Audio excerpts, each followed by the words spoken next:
Tadinha da Maria Alice, olha só isso. Durante o momento do parabéns de Zé Felipe, enquanto todos cantavam e comemoravam, Maria Alice, que estava ao lado do pai e dos irmãos, começou a fazer caras e expressões diferentes, e isso não passou despercebido. Quem acompanha já sabe, a pequena tem sensibilidade com barulho. E justamente nesse tipo de situação, com música, vozes altas e agitação, ela pode tentar se controlar, o que explicaria o comportamento naquele momento. Mas mesmo assim, o vídeo gerou alerta.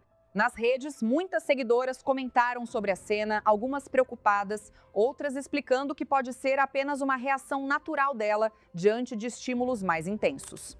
O fato é que o momento, que era de celebração, acabou trazendo um olhar mais atento para esse detalhe e levantando discussões importantes.